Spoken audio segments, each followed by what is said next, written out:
There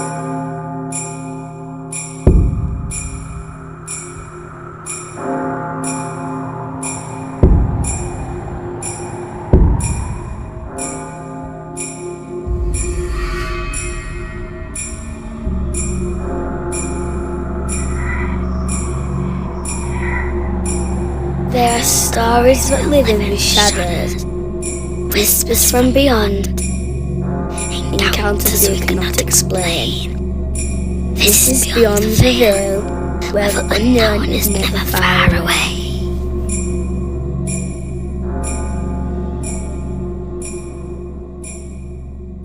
Hello everybody, welcome back and thank you for joining us once again, Beyond the Veil. I'm Brett Rogers, and as always, I'm joined by Lee Yule Logwise. Ah, nice. Good evening. And we are here bringing you a very Just because I've just been to toilet. yeah. So that it was unrelated. It's actually more related. The fact that this is our Christmas special edition episode of Beyond the Veil. So we were talking about our episode schedule coming up, and we were talking about how we wanted to sort of deliver a Christmas sort of message in one of the episodes, and then we got talking about maybe doing a Christmas special, didn't we? And Yep. That's why we're here. So, and we primarily got talking about that because Christmas is sort of quite, well, although it's filled with frivolity, people being jolly, bright lights, etc. It's also been a time of the year people enjoy sharing ghost stories. That's So, do you know like any off the top of your head particular a festive? Christmas Carol. Well, It's one of my personal favourite books. It is. It's a great book as well, though. And I think this is the thing. A lot of people have obviously seen a version of the film and the story, but I think a few people have actually read the book, and it's a great book. Yeah. The things I know about Christmas and hauntings have come from. There's an awful lot of fiction, awful lot of horror stories, ghost stories mainly, set around Christmas. In my days of reading point horror books, there was specific point horror Christmas Nice. stories, and then the other bits of folklore. Some of which is quite sweet, some of it which is a bit eerie. So, as you know, I've been to Iceland before, and they have the Icelandic Yule lads, which are these like weird little goblins that come on the 12 days of Christmas and leave different things. But some of them are quite odd. Sausage stealer, etc. I'm not sure about sheep botherer even. That sounds like a lady of the night. So yeah, they're a bit weird. Like I say, some ways it's pretty sweet. In some ways, it's a bit strange. Yeah.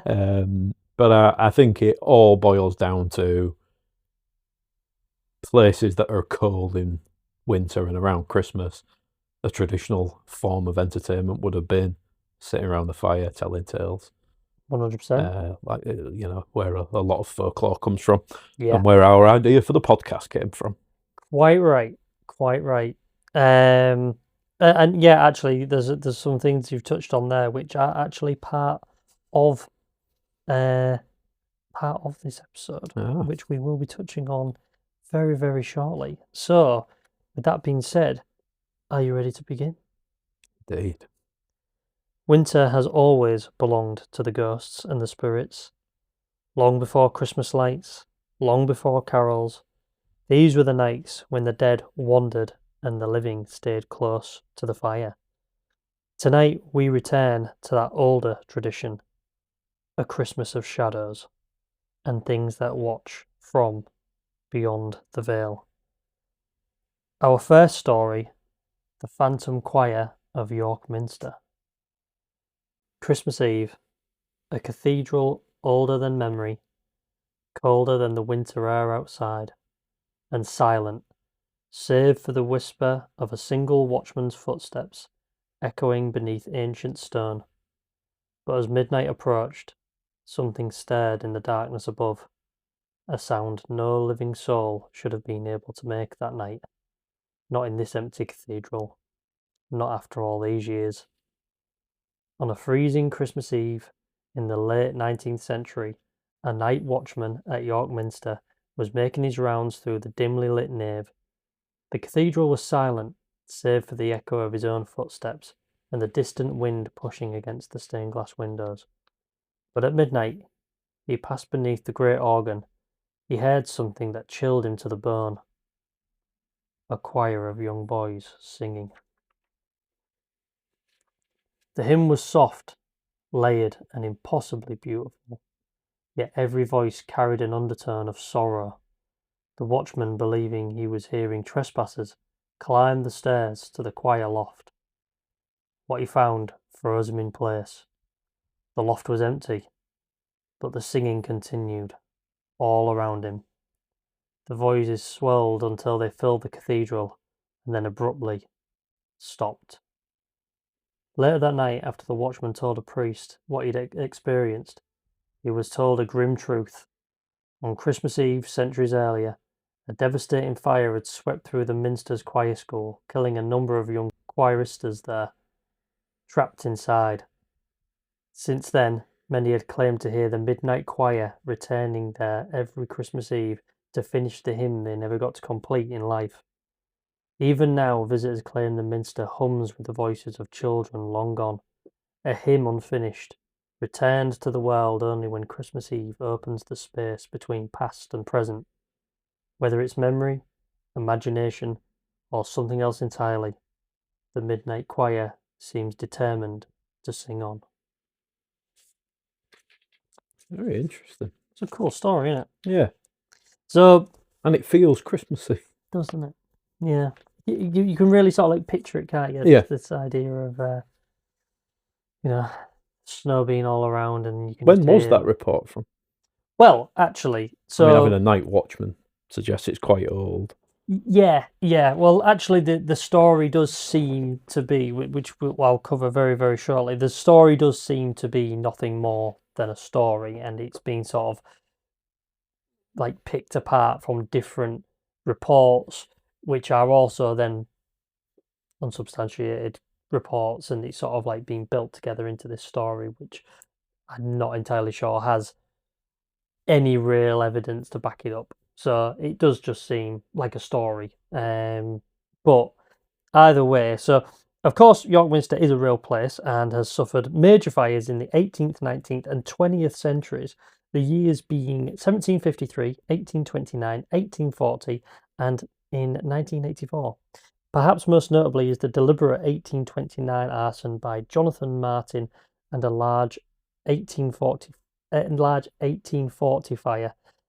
These fires destroyed the choir, organ, stalls, and these events were very well documented. Destroyed the choir. Yeah. What, they died in the fire? No, I think it means, sorry, from like the research that I've got here, I think it means like, where the choir would sit. It says very Destroyed. cold way to say. Destroyed the choir. Sorry, yeah. I think what I've meant to put there is that where the choir would sit when the organ and everything, that is what would they be, like pews or something like that? I suppose so. But yeah, all that area was just completely destroyed.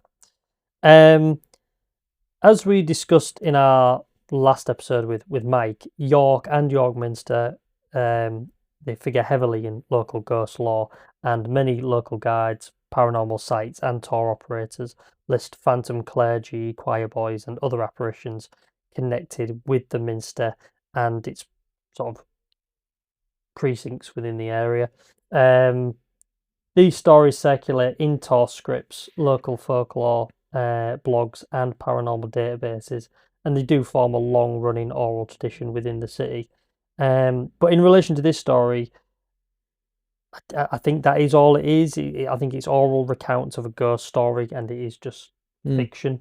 I could not find a primary archival source, whether that be in any kind of 19th century newspaper reports, which are easily accessible. I mean, maybe a deeper dive into those kind of archival things might have found something, but there's nothing in any sort of like parish inquest records or like the Minster official logs or anything like that documents the particular sort of watchman hearing a choir on Christmas Eve. Yeah.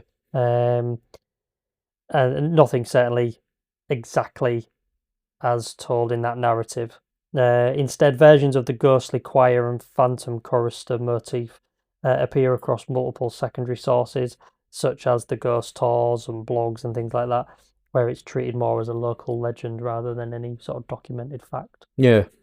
The plausible history and origin around it is that the Minster's documented fires and losses around the choir stalls and the organ being destroyed in 1829 give a historical kernel that easily inspires ghost talk about lost choir boys and girls, or music heard in the emptiness sort of thing.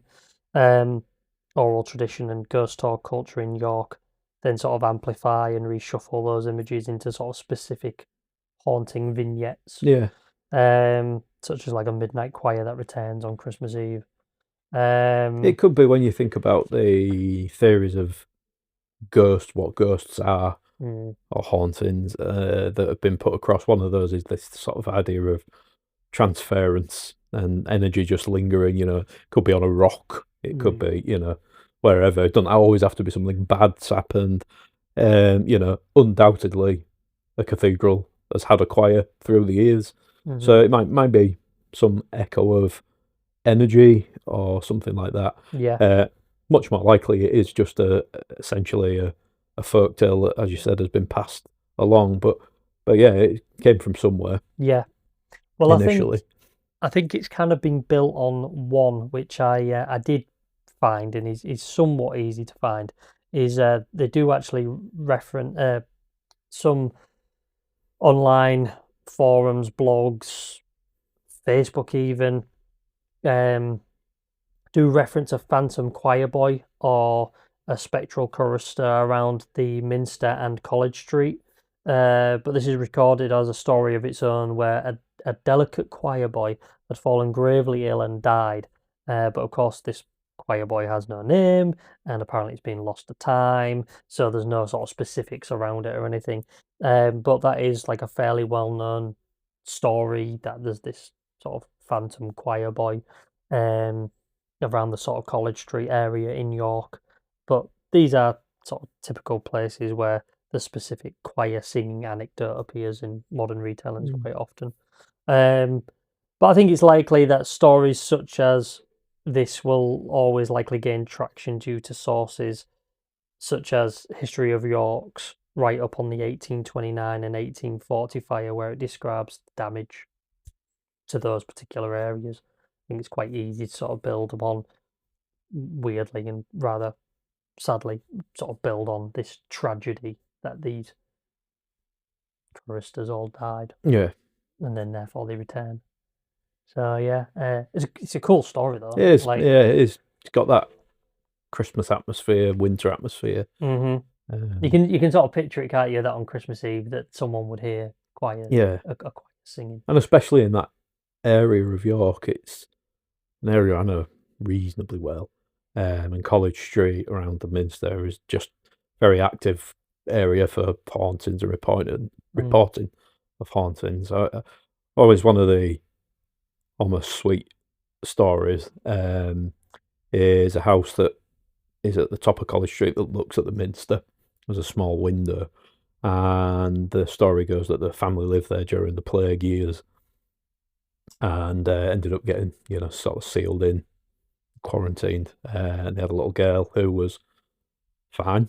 I think she died of starvation. She didn't. The story goes she didn't have the plague. She was somehow immune to it, despite her family having it. She didn't come down with it, but she would spend the time looking out of the window, crying, facing the church.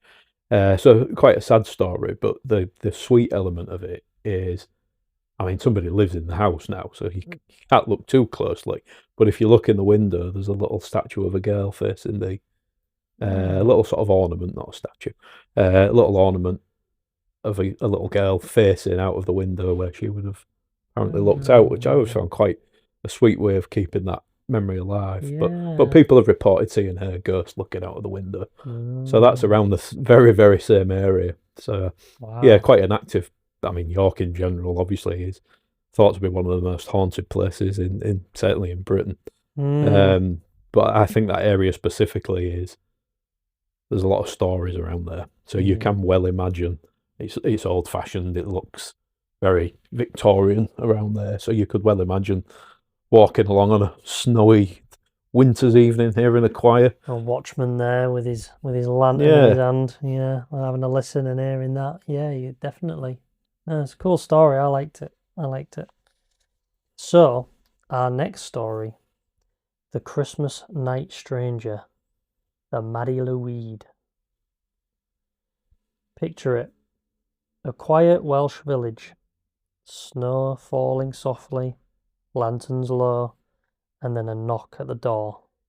But instead of a neighbour or a caroller, something far stranger stands at the threshold.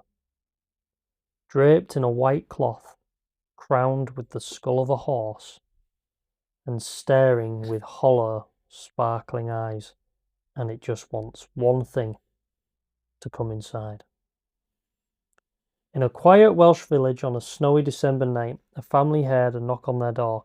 When they opened it, they found not a person, but a towering figure draped in white cloth and topped with a horse's skull decorated with ribbons and glassy, shining eyes. It was the Maddie Louise, the grey mare. According to tradition, the creature demanded entrance, challenging the occupants to a battle of wit and rhyme called Punko? If the family failed to win the verbal duel, the Maddie Louise would step inside, clack its skeletal jaws, and bring with it a night of chaotic laughter, drink, and mischief. This is the prize for losing. Yeah. Come on in! Yeah, but I think it's more about the fact that it is what it is. Can you imagine? But a night of merriment. Yeah, but if this towering thing with a horse's skull came in and started drinking all your beverages and laughing maniacally and... Yeah, but the people were joining in. Lee... It promises a night of mirth and drinking. But it's like fucking really tall with a skull of a horse for a head. Yeah, granted, that's a bit odd. Yeah, well, that's it. You won't start fucking sharing your Bell's whiskey with him, would you? Oh, no, I quite like him. I'd never give him bells. Carry on with the story. Ruining it. Though frightening in appearance, the Marie Louise was not malevolent. It was a harbinger of luck, fertility, and winter's strange magic. A reminder that in the darkest nights of the year, the line between the living and the other world becomes very thin. Whatever you believe, mischief maker, omen bearer, or simply an echo of ancient winter rites, the Marie Louise still walks the hills of Wales today. Did I say Wales or Wales? Wales, I think. What do you think you said? I felt like I said Wales. Of Wales. If you say it quick, nobody can tell. Either way, it still walks the hills of Wales today, rattling its bones for anyone brave enough to answer the knock, because on Christmas night, not every visitor comes from this world. So, what is the Maddie Louise?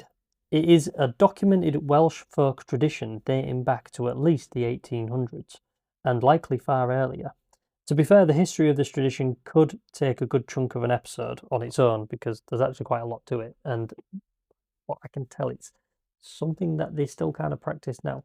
So, but I'll go and I'll sort of make this somewhat brief. The Maddie Louise is a traditional Welsh wassailing custom, as just mentioned, was first recorded around 1800, but it's likely to have been observed much earlier than this, and was practiced primarily in South Wales.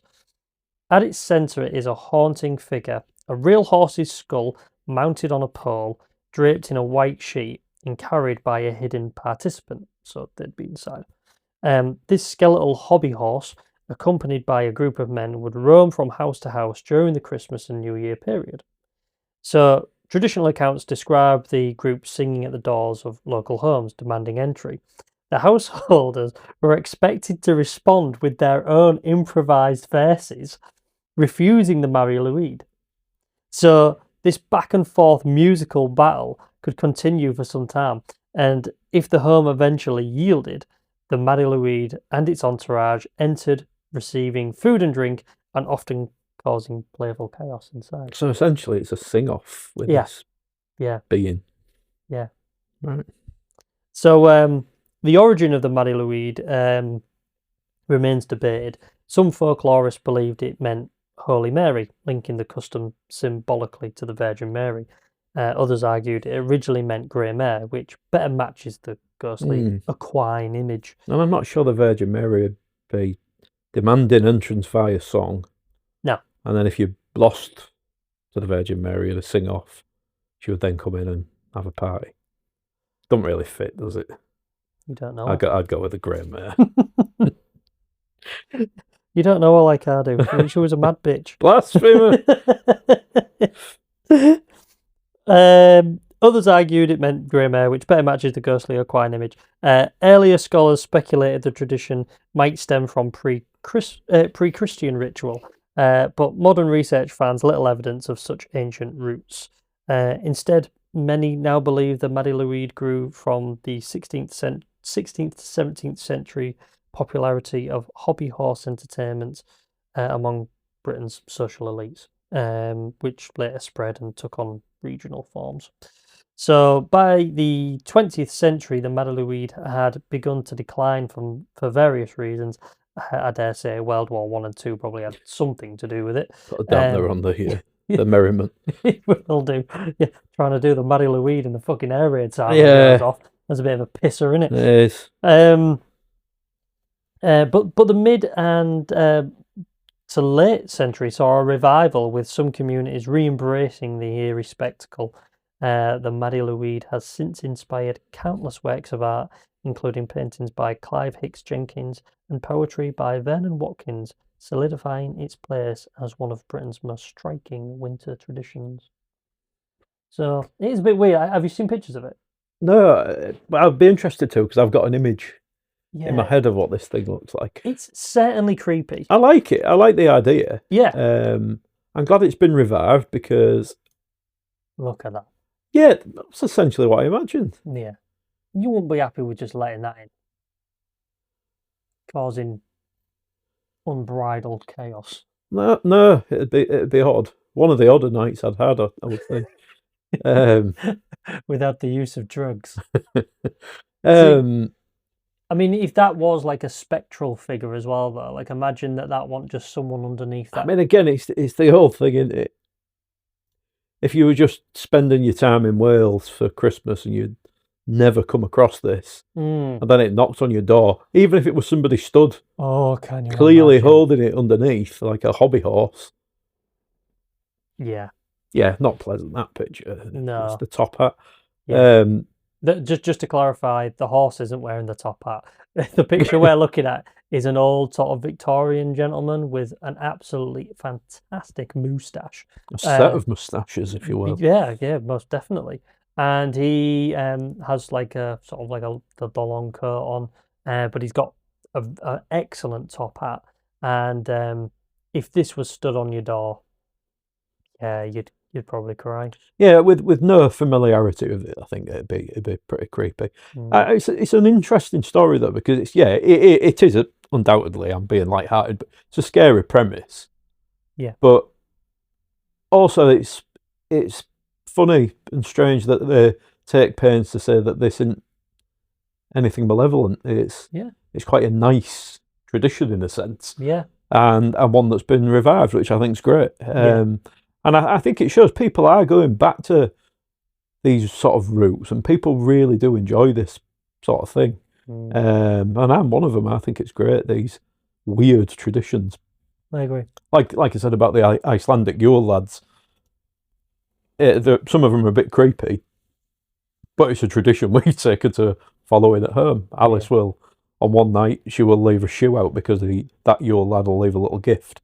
And so we follow that as well, and it's really nice, and I like it. That's cool.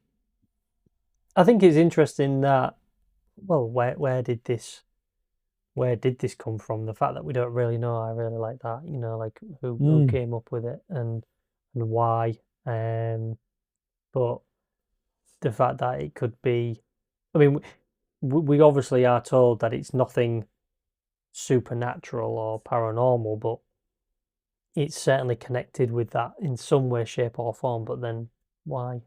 And I think that's interesting. You know, where did it come from? Yeah. Again, probably these old stories that people have told, while sitting around a fire somewhere in the wintertime, and then probably somebody came up with the idea of, oh, we'll do that and not scare the neighbours, but we'll go in and have a free party. Yeah.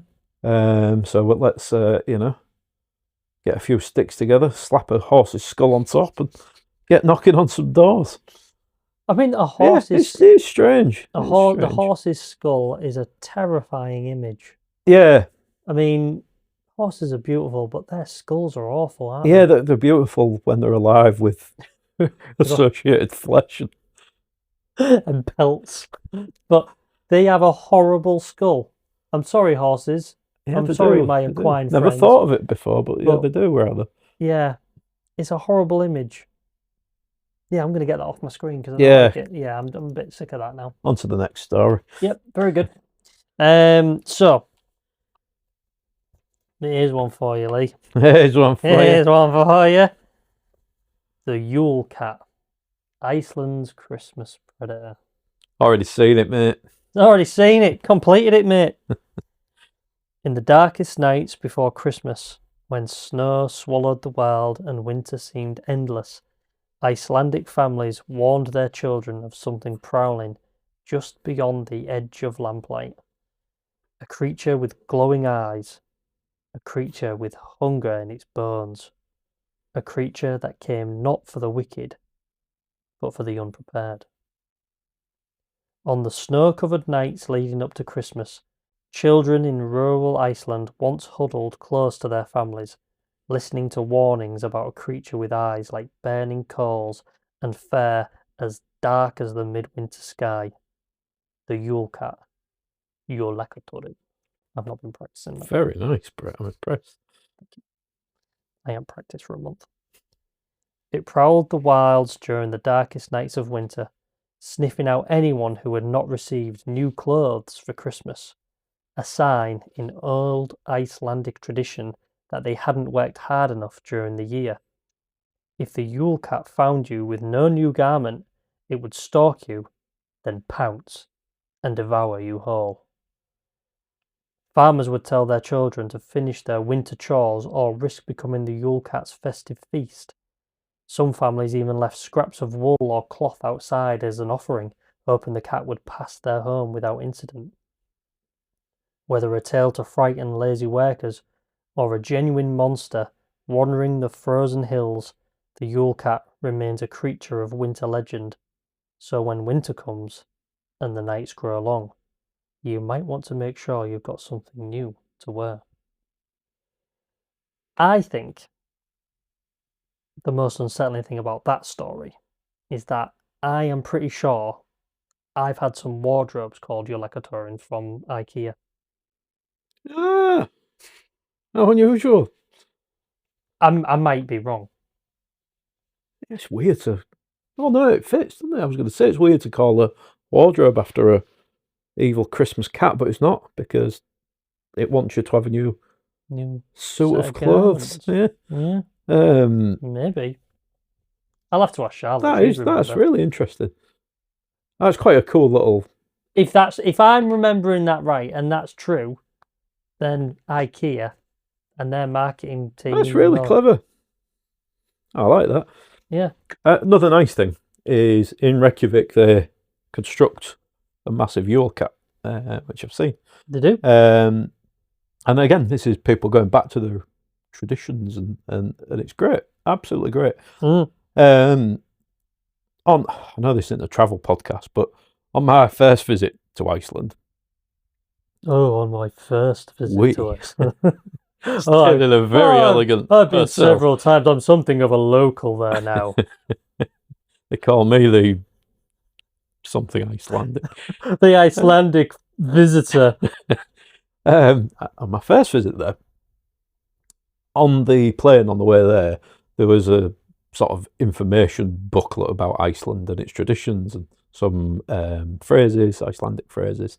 And in it, I can't remember the exact percentage, but there was a high percentage of Icelandic people believe in trolls and, goblins and all of these mythical beings. Mm. And I thought, how weird that adults would believe in that. And then we were really sort of felt lucky because our hotel was close-ish to Reykjavik, but it was essentially in the middle of nowhere. And it was snowing constantly while we were there. And it's the only place I've ever been that I would actually describe as magical. Really? And after spending just a couple of days there, I was like, I can really see why people believe all of this stuff. Like, our window looked out basically just across snowy fields with mountains in the distance. And you could well believe that there was anything roaming in there, whether that's trolls or Yule cats or whatever it is. And, of course, the old Icelandic people didn't have fancy hotels to be staying in. It would have been round the fire, telling stories, shadows dancing on the walls. And these things become so believable, if not true. Yeah. And yeah, it's a strange place, and I'm not surprised such myths come from it. Yeah. No, I can imagine that actually. I mean, you definitely do sort of associate Iceland as a place where, well, a lot of those sort of folklore type creatures come from there, don't they?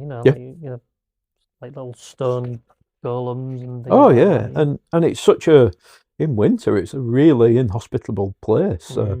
Again, when we went on a tour around some of the famous geysers and lagoons in Iceland. Not that sort of geyser. That was going to be a lot of old men. When we went on these tours, you just the odd house sort of dotted around, they're properly in the middle of nowhere, and it's pretty much almost the entire population of Iceland is concentrated in Reykjavik, in the city. There's nobody lives around the other outskirts, really. Certainly not a large population. And in the middle, I don't think there's really anybody. It's that harsh condition. So, you've got all the snow, the freezing cold, yet you've got volcanoes, you've got hot springs everywhere. It is a very mythical place. It is. Imagine living in a part of the world where the world just hates you, that it gives you the harshest conditions to live in. Yeah, but it's an amazingly beautiful place. Yeah, exactly. That's the trade-off, isn't it? It's like Australia, isn't it? I mean, Australia is just, full of everything that wants to kill you. Yeah, that's it. But it's beautiful. Of course, I've been to Australia to carry on with it. So anyway, move on. Yeah, the earliest confirmed mention of the Yule cat. God, why are you like this? Why are you like this? It's very well travelled and cultured. All right. Start you another podcast, shall we? Lee's Travel Journal. You'd like that, wouldn't you? Around the world with Phileas Wise. You'd love that. Jesus. Coming in 2026. So, the earliest confirmed mention of the Yule cat appears in Jon Arnensson's 1862 Icelandic folklore collection, where he describes a vicious creature that devours anyone who fails to receive new clothes for Christmas, or even steals their Christmas food. Jon didn't cite a source, leaving the story's origin open to debate. Two main theories attempt to explain where the legend came from. Folklorist Jarni Bjornsson believed Jon invented the creature, inspired by an Icelandic expression he quoted to dress the cat. With no earlier written references, Jarni argued the phrase may have sparked the myth. Why do they have these names? Archaeologist Gudmundur Olafsson disagreed noting that written folklore was often scarce in Icelandic history, and suggesting that the Yule Cat may instead belong to a broader European tradition of monstrous figures accompanying St. Nicholas. So, historically, the Yule Cat served a practical purpose. It frightened farm workers into completing the annual wool processing before Christmas. Those who helped were rewarded with new clothes and protection from the beast, while those who shirked their chores risked becoming its prey. So, the Yule Cat became firmly rooted in Icelandic Christmas lore in 1932, when poet Jóhannes Jökullum published Jólen koma, which is Christmas is coming. His poem Jólakatorin depicted the cat as a man-eating monster, and it soon became entwined with other Icelandic Christmas figures, eventually considered the pet of Gryla and the Yule lads, as you mentioned. The final one, I believe, of the season. Yeah. I think that should be our name for this episode. The Yule lads. The Yule lads. With The Yule geezers. well, I like the Yule lads because you could spell it with a Z at the end. Oh, yeah. Yule lads. Yeah, they don't do that in Iceland. Oh, right, okay, yeah. Or we'll just be Christmas geezers traditional instead. By the mid-20th century, songs, children's tales, and evolving folklore expanded the cat's role, even depicting the smallest Yule lad, Stufa, as the only one able to control it. In modern times, the Yule Cat has grown into an international icon. A 2008 English language article helped propel the legend beyond Iceland, and as you mentioned, Lee, in 2018, Iceland's capital city, Reykjavik, erected a massive 5-metre iron Yule Cat sculpture to welcome the Christmas period, which has since become a tradition in Iceland. And in 2023, an Icelandic film inspired by the creature, I don't even think I can pronounce that, and I think it's something like Björkanist Vjör. Let me say the word. I've been to Iceland twice, you know. Oh, yeah, it starts there and here. Björkanist. Yeah, quite right, bro. Yeah. Yeah, I thought, yeah. Good job that you checked for me, Lee. It's good to know that I'm getting it right. the Icelandic linguist over here. So I think it's something like Björkanist Vjör. If anyone, it's never going to fucking happen, let's be honest. But if anyone here listening to this is from Iceland or knows Icelandic, I'd be very impressed. Be very impressed. But also, let me know how much I've butchered all of this. Yeah, they're probably unsubscribed now. Probably. The English translation of this was Krampus, but puss spelt with 2 S's, as in pussycat. Ah, very nice. Yeah, very interesting. This, of course, brought the beast to the screen, and the rest, as they say, is history. There we go. That is Jólakatorin. Very good. I quite liked the Yule Cat. A nice little brief Christmas story, which is still told to this day. Yeah.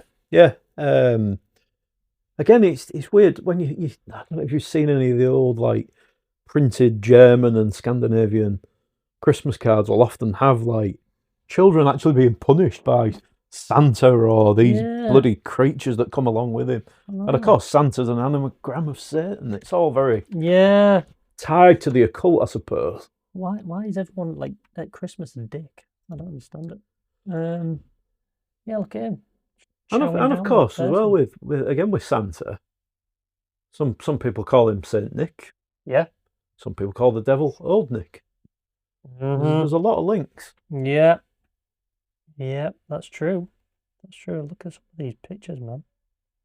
I mean, obviously it's fictional, but and then of course we just who knows what's roaming the mountains of Iceland? Quite right. I mean, when it's inhospitable to man, and you can't get there, who knows what's there in its place? Indeed. But yeah, I like the idea of that one just staring into the house. That one. Next one. Yeah, that's a cool one, isn't it? Nice. So, anywho, that is the Yule Cat. The next And final story. The Christmas Bride of Boughton. Christmas is supposed to be a time of joy, of gathering, of coming home.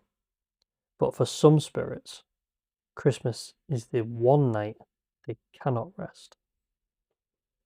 In an old village in Northamptonshire, there stands a churchyard buried under centuries of snow and sorrow, and every year, as the clock slips towards midnight on Christmas Eve, locals say the veil grows thin here. They warn travellers not to linger near the gate, and never to look too long at the figure who wanders among the gravestones, in a gown as white as winter itself. Because not every Christmas story ends with warmth. Some begin and end in tragedy. Tonight we tell the tale of the Christmas Bride of Boughton and the vow she has never stopped keeping. It was Christmas Eve in a small English village. Fresh snow drifted across the churchyard, and the neighbouring houses glowed with warm hearth lights and wreaths hung on doors. Inside the old stone walls of the church, the last carol faded. Families had locked up for the night. The bells had rung, and nothing stirred but a distant owl and the occasional rustle of wind through gravestones. At midnight, a figure appeared at the gate. A young woman, dressed in a wedding gown, white as the snow, her hair loose and windswept, eyes empty, her lips parted in a silent cry. She didn't knock, she didn't call, she simply stood under the old street lamp, her dress glowing pallid in the moonlight. Locals say she walks the churchyard every Christmas Eve, a bride who married on Christmas Day many years ago, whose husband died hours after their pact to one another. The bride, so devastated by her loss, took her own life 1 month later by her husband's grave. They say they hear soft footsteps echo on frost-hard earth and see shadows flicker across the headstones. A cold breeze brushes your cheeks, though the night air stands still. And for anyone who sees her alone beside the gravestones, a chill settles and whispers of a warning: never follow her. And so the churchyard falls silent once more, the snow settling over the place where a promise was broken and where a spirit still keeps her lonely vigil. Some say the apparition is nothing more than a village folklore, a tale shaped by tragedy and retold over generations. But every few years, another witness steps forward. Another late-night traveller describes the same woman in white drifting between the stones. Another family visiting for Christmas swears they heard soft footsteps behind them, or felt the icy brush of a veil pass near their cheek. Perhaps the Bride of Boughton lingers because she never found peace, or perhaps she's searching for someone to take her place. So if you ever find yourself walking past an old churchyard on Christmas Eve, listen carefully, watch the shadows, and if you hear soft sobbing carried on the winter wind, don't look back. Some spirits return for love. Others return because they cannot leave. And she returns every Christmas. So, this is a good one. Hence why I left it to last. So, what do we know about this story? Well, what do we know to be unequivocal fact and fiction? Well, according to the legend and as the story says, many years ago a couple were married at the church on Christmas Day. The groom died only hours after the service. The bride, devastated, returned to the church a month later and took her own life beside her husband's grave. So, those are established facts. So, we're going to get to the bottom of this, right? So, I'm just going to bullet it and then we're going to work it down. So, since then, according to folk sources and oral tradition, villagers claim to see a female apparition, often described as red-haired, in wedding or burial-like white or pale clothes, wandering the graveyard on Christmas Eve or at midnight. The site often referred to the story is in fact real. It's the St. John the Baptist Church, Boughton Green in Northamptonshire. The site has a local reputation for being haunted. Multiple sources list it among Northamptonshire's most haunted places, describing frequent unsolved ghost stories, spectral sightings, and a variety of apparitions, one of which includes a highwayman who haunts the same graveyard and area. So there are stories attached to the legend. One says a man named William Parker passed the ruined graveyard on Christmas Eve, saw this woman, the ghost of the woman, and apparently spoke to her and accepted a kiss, and died exactly 1 month later. Interestingly, the parish register verifies this death of this person, this William Parker, but whether it is connected to a sighting and interaction or whether the story was concocted and added to embellish Mr. Parker's death is unknown at this point. So, here's what we cannot verify. There is no publicly available parish register or death record I found that confirms a groom died hours after a Christmas Day wedding at St. John's, nor any record of a bride's suicide at the time and place, a month later. Neither modern local history websites nor archival transcripts produce dated verifiable evidence for these events, unless, again, there's a local archive in that area or in that county or whatever that would be able to further verify it, but I certainly wasn't able to find anything.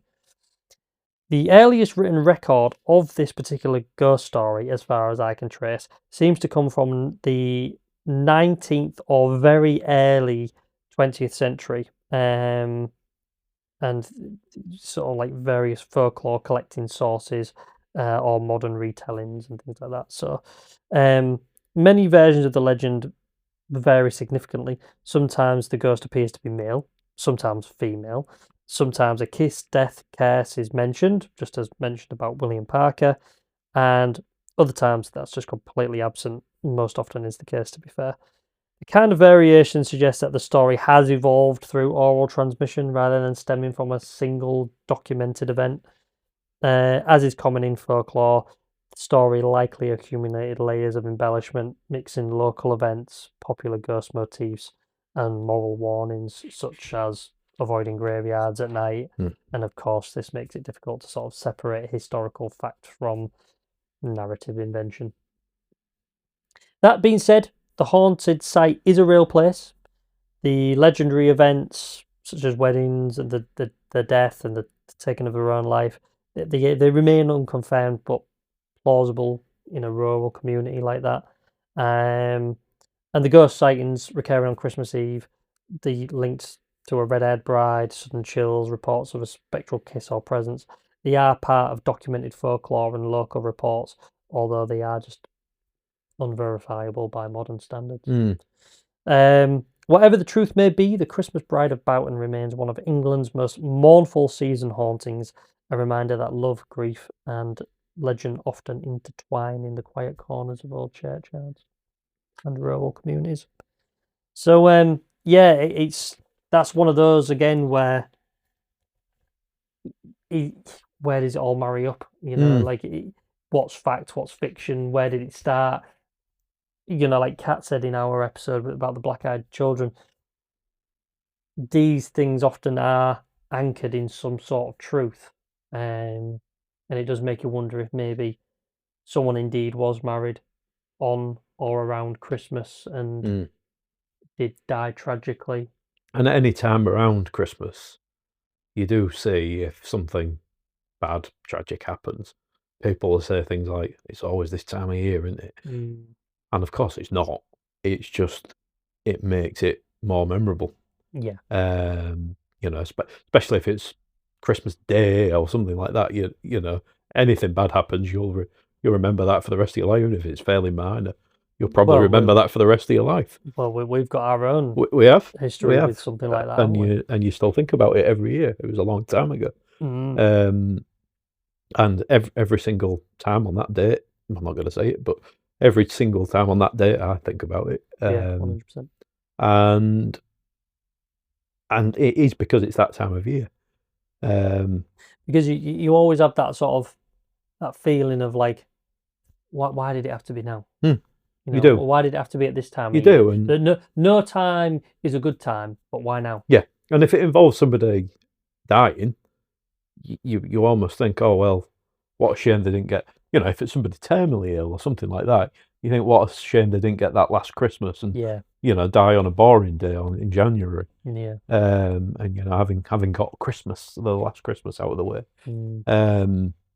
So it may well have roots in something like that, but based on some sort of truth. But then I think in general, second only to Halloween, Christmas is a very spooky feeling time of the year. Yeah, well, yeah, you're absolutely right, and that is what we're going to touch on now. Is why is that? Why is Christmas often associated with ghosts, etc., and why do we enjoy ghost stories at Christmas? And when and how did this tradition come to be? So, Christmas and the winter period are often related to ghosts and spirits due to ancient pagan winter solstice traditions, which viewed the longest nights of the year as a time when the veil between the living and the dead was thin, a concept that was then carried into Christmas celebrations.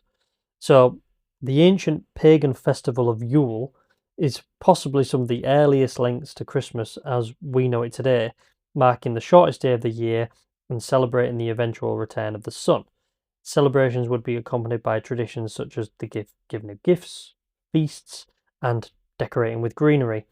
So, although Christmas doesn't necessarily have the links to the paranormal and supernatural such as other dates on the calendar, Halloween being the most obvious, it has become a tradition to share stories of ghosts and spirits around Christmas due to some of these ancient practices. One particular story pagans believed and enjoyed telling during this dark time of the year, huddled round a fire, was the tale of the Wild Hunt, which was believed to be a large, ghostly, and spectral procession in the skies of Norse gods. So these would be led by Odin during the winter solstice. So gods such as Thor, not Chris Hemsworth, alongside his father Odin, which was not Anthony Hopkins, swept through the skies, scouring the landscape, looking for mortals who were unable to find sufficient cover from the cold, dark night. It was believed that once they were found, they'd be abducted, and the gods would deliver them to the underworld where their fate was sealed. Imagine being a god and still being a dick. I mean, a lot of these things are. I feel sorry for these people. So you weren't lucky enough to be given some new clothes for Christmas, so you're devoured by a cat. Yeah, that's it. And it's cold and it's dark. You're not inside, dead anyway. Yeah, dead. I'm taking you to fucking hell. It's strange, this idea of as well that again it will be very sort of Scandinavian Norse in origin. But there's a tale that if you see the Northern Lights, the Aurora Borealis, you shouldn't sing or whistle at them, or Really? the lights will take you. Yeah. Did you do it? No, I didn't dare. Brilliant. Oh, you superstitious fool. So, website History Today's article described the Wild Hunt as such, quote, accompanied by Odin's ravens, the menacing throng sweep through forest and air in whole companies with a horrible din, all in search of mortals who, having failed to find a hiding place from the celestial hunting party, are abducted as prey and taken to the underworld. The arrival of the Wild Hunt was thought to herald catastrophes such as war, plague, or famine, and presaged the death of anyone who witnessed it. End quote. Oh, so even if you didn't get taken, you were dead anyway, just if you saw it. Yeah. Honestly, it's a set of arseholes. Stories such as Beowulf are also believed to be one of the tales told during these times.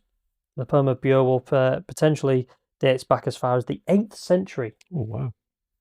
It tells the tales of Beowulf, a Scandinavian prince's heroic battles against monsters, most notable that of Grendel, who is described as a spirit, a death shadow, or a shifting fog, which of course lends itself to the supernatural and paranormal influences over these times.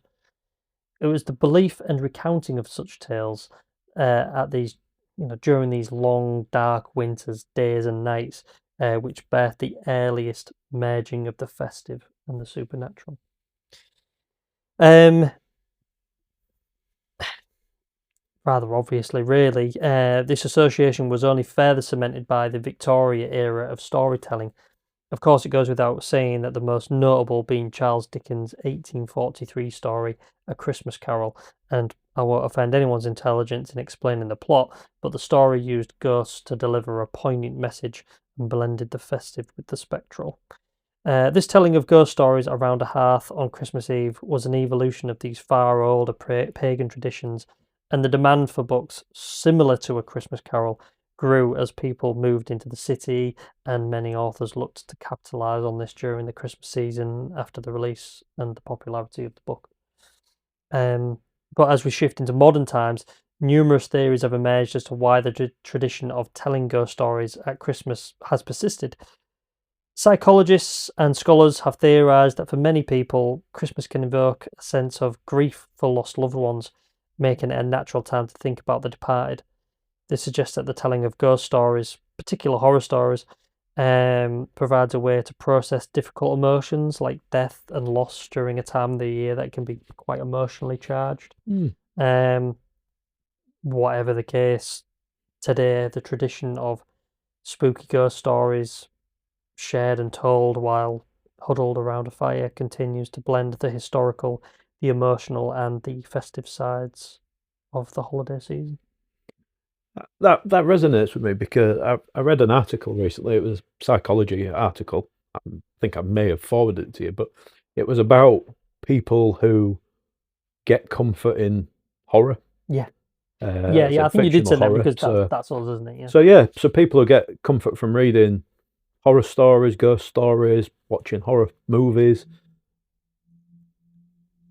Probably some people might think you're a bit weird if you said that you get a feeling of comfort from those things. But I've always been like that, and to this day, if I feel a bit down, I'll tend to like nothing more to lay on the sofa and watch a horror movie. And it makes me feel better almost all the time. It's nothing better than watching someone else's suffering. Exactly. Maybe that is it. Yeah. I feel shit. I want someone else to feel shit. But I think it's because it's cozy. It's a cozy thing to do. Yeah. And I think that's where the comfort comes from. Well, although slightly off topic and slightly unrelated, but I think I know what you're saying about that, because it's like when you're sad, you don't listen to happy music, you listen to sad music. Yeah. And I think it is that way of just being able to process difficult feelings. It's like you wanna feel it, don't you? You want to experience that badness. It's like that way of just being able to process it, deal with it, get it out of your system, really. Yeah. And I think telling ghost stories, or even if it just makes you feel that a little bit closer to someone that you might subconsciously be thinking about at Christmas. I always think about my granddad at Christmas. I'll probably go and see his, go to his grave on Christmas Eve, the day, maybe Boxing Day. Around that time, I'll go see him. I don't go very often, to be fair, and I probably should. But Christmas, oddly, I don't even go around his birthday. But Christmas is one of those times of year where I'm like, I need to go see him. Yeah, makes sense. And it is, isn't it? It's weird that Christmas does just remind you of these people that you loved and lost. Yeah, and I guess it's because you would have, if they were alive, you would have spent Christmas with them. You'd have seen them. That's it, isn't it? I definitely think that's true. I can definitely get behind that theory that it's people thinking about lost loved ones and so on. And a big part of it for me is A Christmas Carol as well. It's one of the very few things that still makes me feel Christmassy as an adult. And it's a really cool blending of a bit of a ghost story, but with an actual subplot to it of it's also a fresh start, time for a fresh start. Yeah. And I just think that's why it resonates. That's why there's so many film versions of it Yeah. that have been made, so many interpretations of it. Well, I think I'd go as far as saying it's probably the greatest story ever told. I wouldn't be. I don't think I'd disagree. I think it is the greatest story ever told, because I don't think there is a truer moral to a story than that, and it certainly is probably more relevant in today's world than it ever has been. Yeah. When you're talking about these people that have enough money to save the world and Very do true. nothing with it.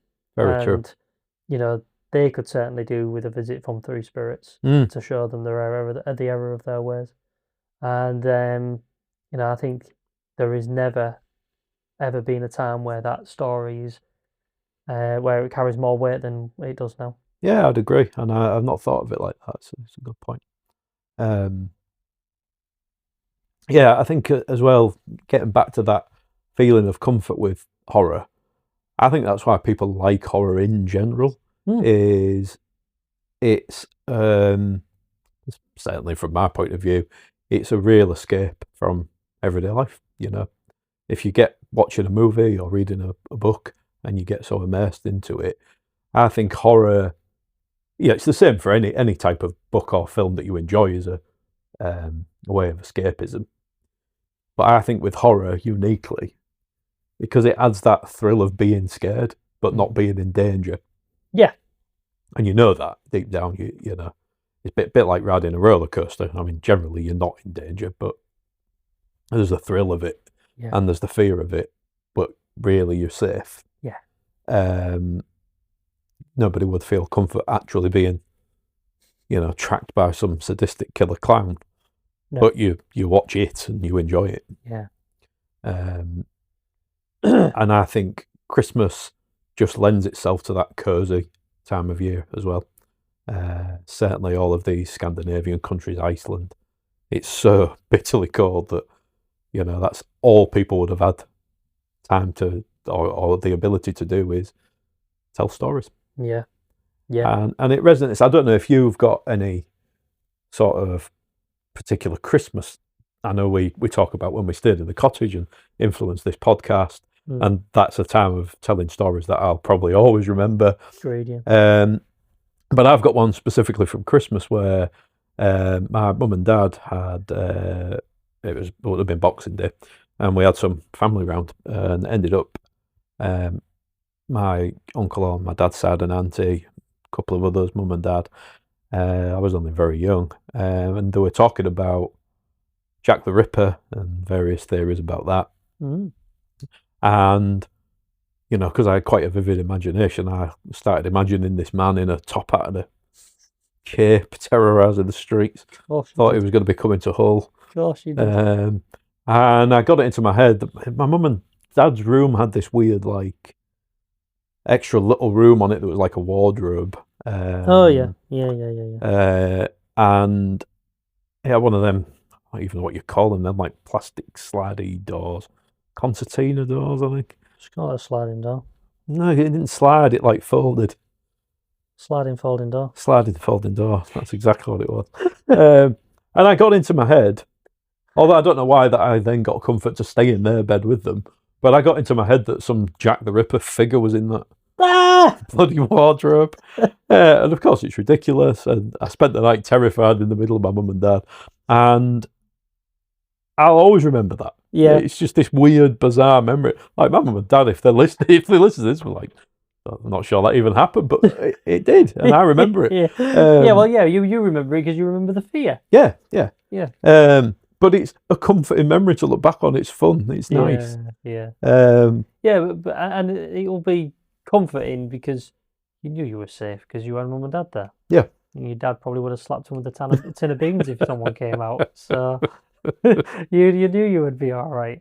So I'm not sure he could fight the ghostly. No, he would have fucking tried though. To be fair, would he? Let's be honest. So I think.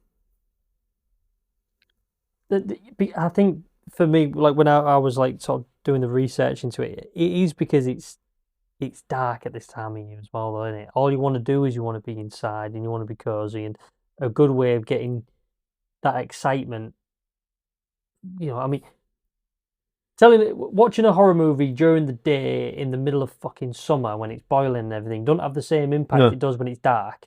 So this is a perfect time of year for it when it's dark and it's cold, and because the ghost stories, the horror stories, and all those they hit differently at this time of year, don't they? Yeah. So because you often associate visits from or interactions or experiences or whatever with ghosts and spirits, it's often associated with being cold, isn't it? Yeah. Like cold spots, the temperature drops when there's ghosts around and things like that. So I think when it's cold and it's dark, telling ghost stories, it is just comforting. Yeah.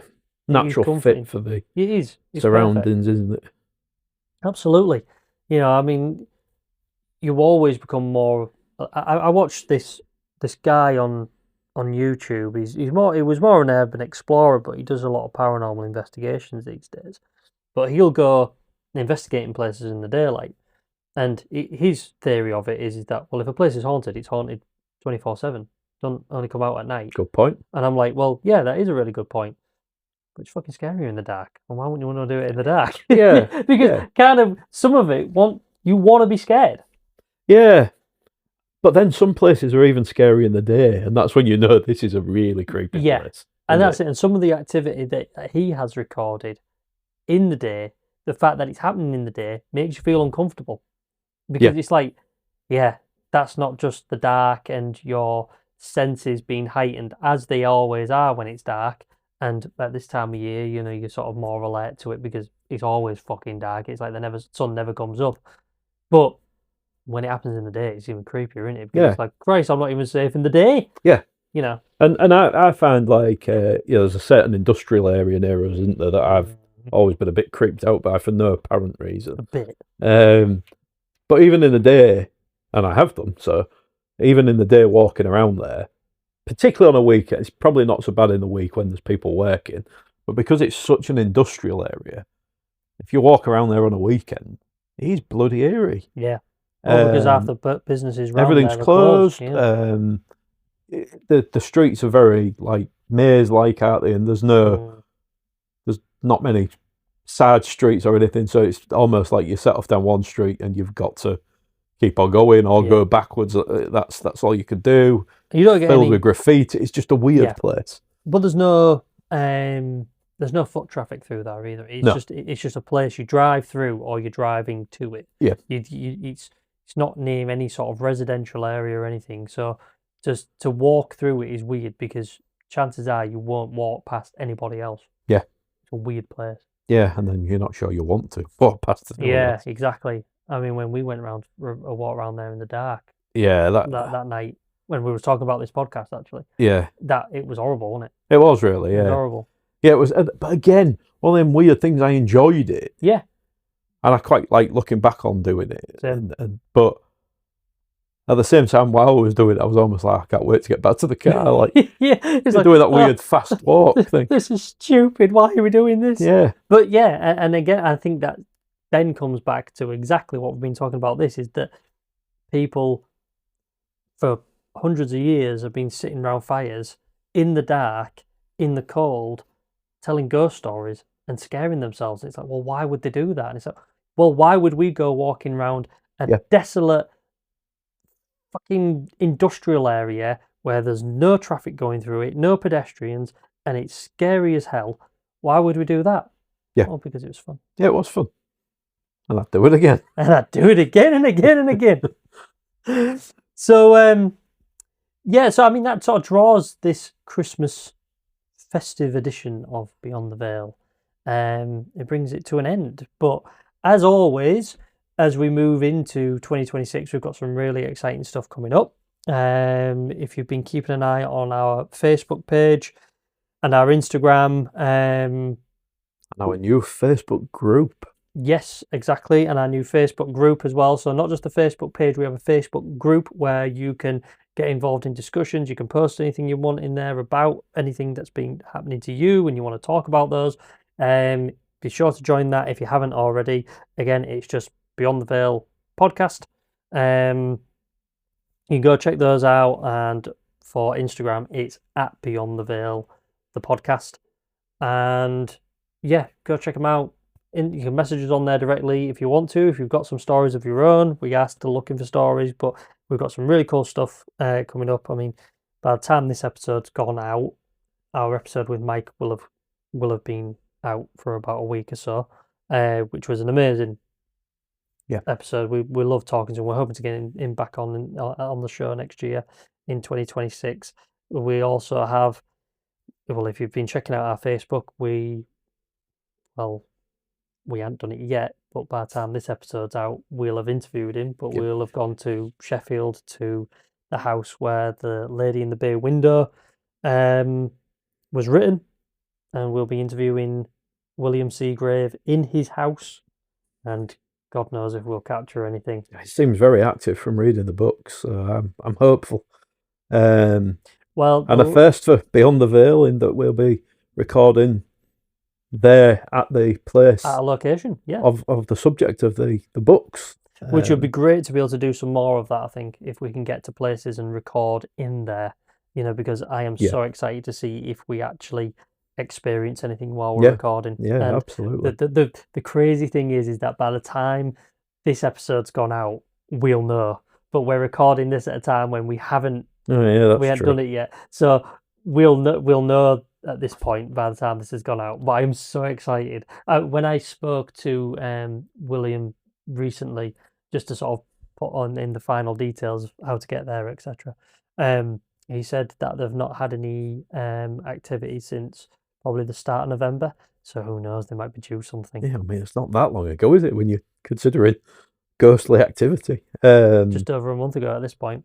But in fact, it sounds like you're more likely to get ghostly activity than you are to see the Aurora Borealis, even in Iceland. Yeah, that's right. I mean, but I'm kind of thinking that because it's been a while, he might be due some activity, and we might maybe get some while. And again, we've always said, haven't we, that often these things seem to feed on attention. Yes. And that's exactly what we'll be doing in abundance. So we hopefully will get something. Yeah. Who knows? Yeah. I would just like to say as well, I'm really sort of still touched by this, but the fact that William took the time to write those books and then actually donates the proceeds to a cancer charity, I just think is absolutely incredible. Incredible, yeah. I mean, that's it, because because of the success of the books as well. I mean, we'll be talking about this when we do interview William, and when the episode goes out, you'll hear all about this. But yeah, I mean, an incredible cause, and every single penny's gone towards it, and an incredible sum of money as well, which we'll talk about that. But yeah, what a guy, absolute legend, and really can't wait to meet him. So and I really hope that you all tune in to listen to it, because if you've not read the books, go pick them up and read them before the episode goes out. It'll really help put a lot of what we're going to talk about into a better perspective, into better context. Not to say you won't enjoy it either way, because we'll be talking about the books and about some of the activity anyway. But if you haven't read them, go read them. If not, you'll probably want to read them after the episode, because I cannot wait. And even if you're not big into reading, they're really easy books to read. Yes. You get through them quickly. Really fascinating subject. Mm-hmm. The chapters are only short, and each chapter is an event that someone has experienced. And absolutely perfect for a winter's evening. Yes, honestly, you couldn't ask for a better book to read at this time of year. Nice and snappy, nice and quick. And some of those stories really chilled me. So I really can't wait for that episode to go out. So please keep a lookout for it. And as always, we are looking for your stories, as just mentioned earlier. Just drop them as a direct message to us, or by email, and that's BTV, as in Beyond the Veil. So BTV podcast stories at gmail.com. You can email them through to us there. We've got a couple that we're sort of already got and we'd love some more so that we can put it into a larger episode and talk about those. So hopefully we'll be dropping an episode in 2026 with some listener stories. Yeah, so very, very exciting. That's ultimately what we're going for, isn't it? It is. That's really, we want this podcast to belong to everybody and everybody who's interested in this sort of thing, which, as I've repeatedly said on the podcast, the more you talk to people, the more you realise almost everybody's interested in this sort of stuff, especially if they've got a story to tell. Mm-hmm. Exactly. So, yeah, although we've covered a few things recently, that is what we want the core of this podcast to be. We will always do episodes like this and episodes where we'll interview people, because we want to have a really good place for people who are interested in the paranormal, somewhere to go and listen. But yeah, we want your stories. We want your true, real experiences. So if you have one, drop it to us. And yeah, we can't wait to hear them. But in the meantime, I think that's it. Yeah? Absolutely, yeah. So if that is the case, then it's goodbye from Lee. Goodbye. Beware the Yule cat, please. Get your new garments on. Get your new garments on, or the Yulekatorian will be coming for you. And of course, it's goodbye from me. And as the night closes in and the last embers flicker, remember that Christmas was once the time for ghost stories, shared in the dark, whispered over the fire. Thank you for keeping that tradition alive with us tonight. From myself and Lee, from the bottom of our hearts, we want to thank you for joining us on the Beyond the Veil podcast since we began here a few months ago. And we hope you have a very Merry Christmas. We'll, of course, see you again in the new year in the cold, quiet corners beyond the veil.